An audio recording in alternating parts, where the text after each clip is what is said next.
Okay, this is Mayor John Lash of Aurora, Illinois. So recently, on his Facebook account, he posted this. ICE in Aurora today, currently following them on I-88 eastbound. Patrollers are canvassing the neighborhoods near Laurel Drive and Lilac on the west side. Update, I followed the agents back to Broadview and lost him. Please stay vigilant as there might be others in the area. So if you know anything about the Broadview ICE facility and Aurora, Illinois, you would know they're not that close together. And all I did was put into Google Maps the Broadview ICE facility back to Aurora. We're talking about a 29.7 mile stretch on I-88. And I'm just cross-referencing what the mayor wrote on his Facebook. So, of course, we're gonna dig into this video. Now, real quick, make sure to please like the video. It helps out a ton, and it also helps others see the videos as well. So, we're gonna watch this, and I'm gonna be honest with you, this is a pretty calm video, but still, keep in mind, this is the mayor of a city, and remember the caption we have right here. He is literally saying he followed the agents. So, let's watch this.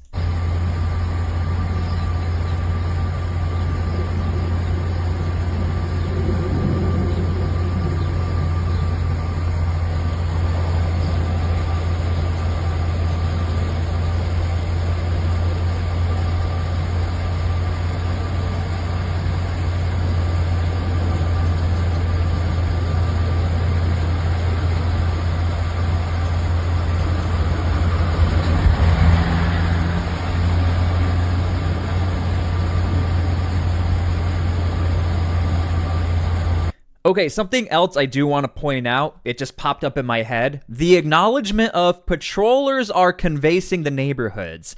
If you guys followed any of the operations in 2025, known as Operation Midway Blitz, where we saw a lot of clashes between Chief Bovino, Border Patrol in the streets of Chicago and the greater area of Chicago, clashing with these convoys, we saw vehicle rammings, it got really bad. If you guys are unaware, tensions are still very high, and although Homeland Security has a way lower profile within the Chicago area and the greater Chicago area, you still have these convoys or these patrollers who are looking out for these types of situations. It just so turns out now we have a mayor doing it.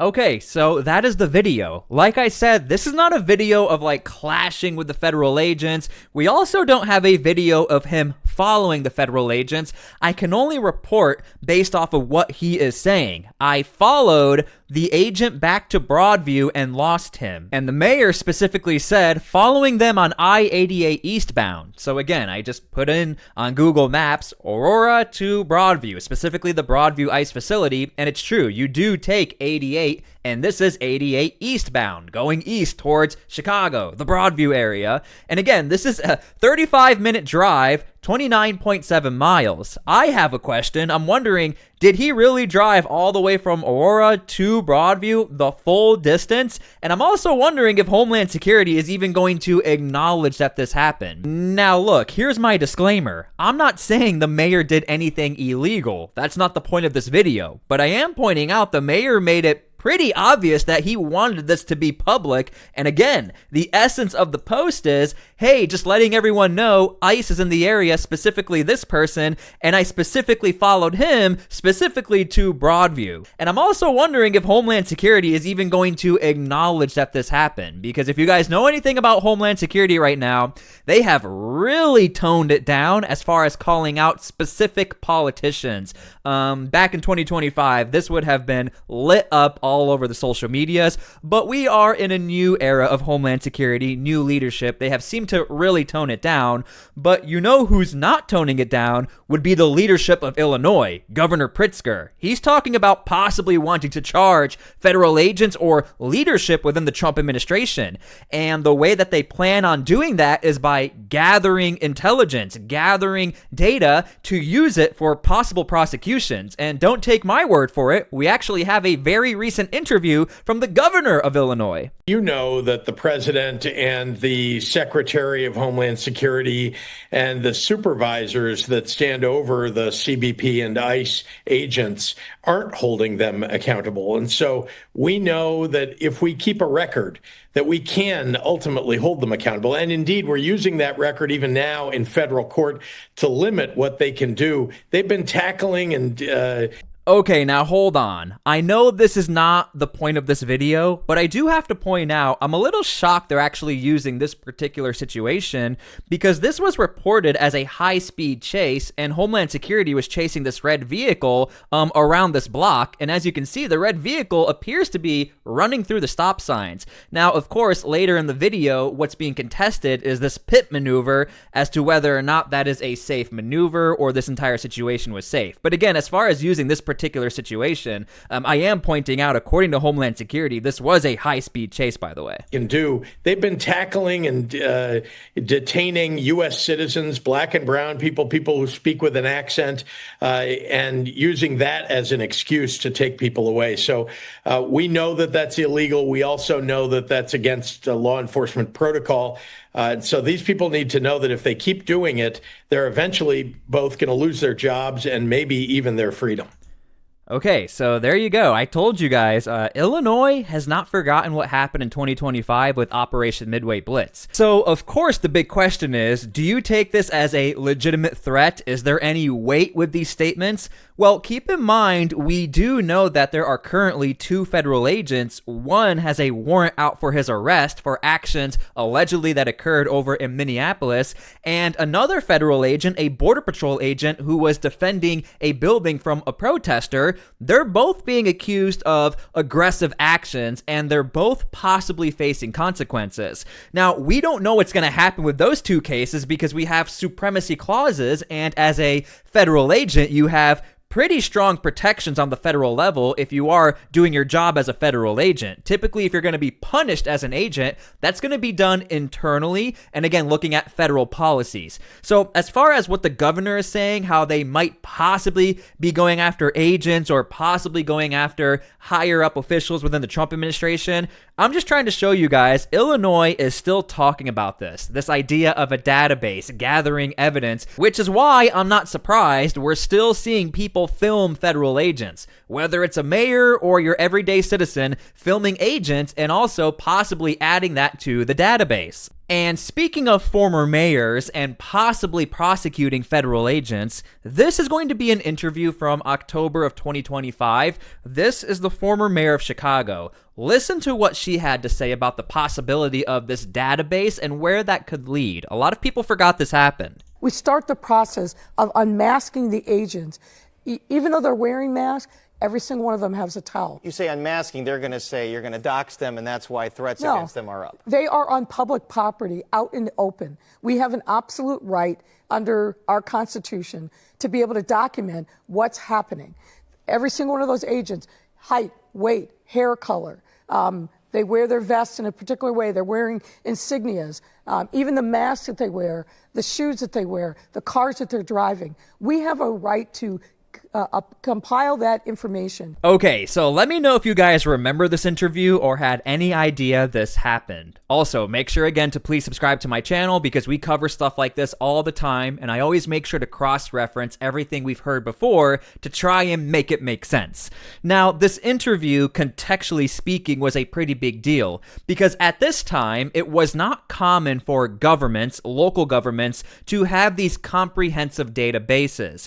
Now, it's super super common. I mean, you can go to a New Jersey website, you can go to websites in California and Oregon where you can report some of the actions that have occurred as far as what an ICE agent is doing or where they are. So this at the time was pretty monumental because we're at the very early stages of local governments who are starting to move forward in this direction. But Illinois was really one of the first states who made it pretty obvious we're doing this for a purpose and a reason. We possibly want to prosecute these agents.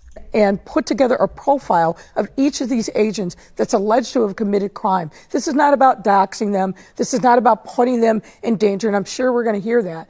But as residents of this city in the metropolitan area, we have a right to know who's doing what, and supposedly in our name, but we believe that they are committing crimes and it needs to be investigated, and then let a grand jury, let the prosecutor make a determination. Are you saying you're going to compile this information then and then take legal action, civil action? Well, what we're going to do is we're going to compile the information, and hopefully it's going to compel local law enforcement, the state's attorney, and others to do their jobs and investigate the allegations of serious crimes being committed.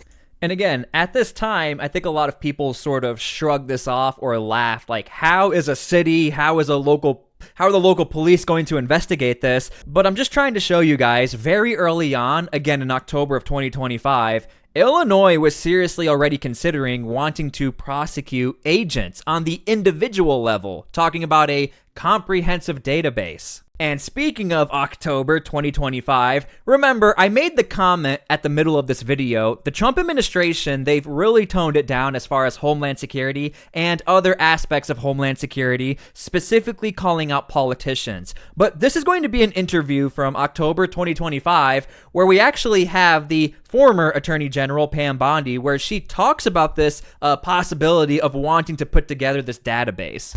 JB Back Ribs Pritzker, they're doxing, they're telling people the whereabouts of ICE agents. Is that legal? No. And Jesse, first time I've seen the Lori Lightfoot video is just now on your show. She will be getting a letter from us tomorrow to preserve anything that she's done as well to make sure that she's not violating the law. It appears she is. You cannot disclose the identity of a federal agent, where they live, anything that could harm them. Pritzker, same ball game with him. And, you know, Pelosi got a letter today from Deputy Attorney General Todd Blanche. So did Look, guys, I'm just trying to be as transparent as possible. This is not a thing anymore. I'm just being honest with you.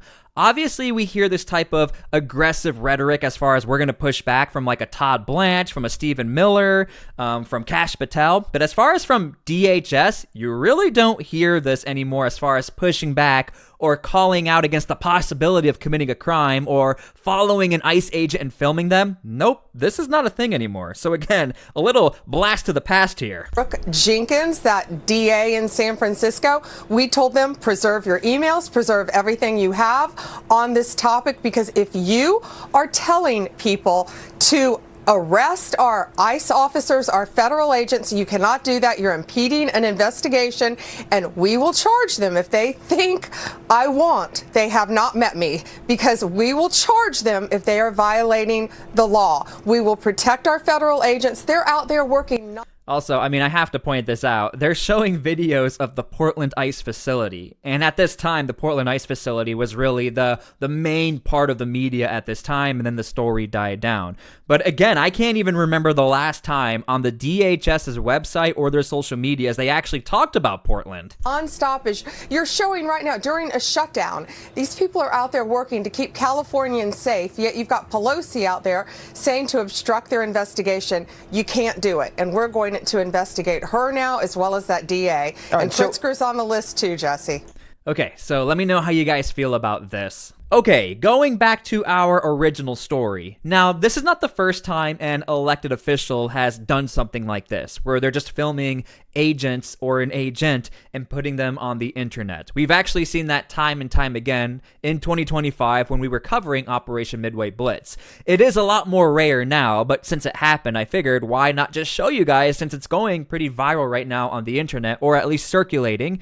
And it is interesting, it's coming straight from the mayor himself. And again, I'm not claiming he did anything illegal. However, it is very noteworthy. We do have an elected official posting something like this, but we don't really hear anything from the Trump administration. Again, this is my opinion. I do think we are seeing in real time a new leadership style with the Trump admin, specifically with Homeland Security, DOJ, or federal partners who would respond to something like this. So thank you guys again so much for everything. I hope I was as fair as possible in reporting this story. Again, my disclaimer, nobody has been charged with anything. Nobody has been accused of anything. I'm simply just trying to report what is publicly available for you guys. So if you are new here, make sure to please subscribe, make sure to please like the video, and make sure to please pray for peace. We need that right now. God bless all of you, and please seek Christ. Thank you guys so much.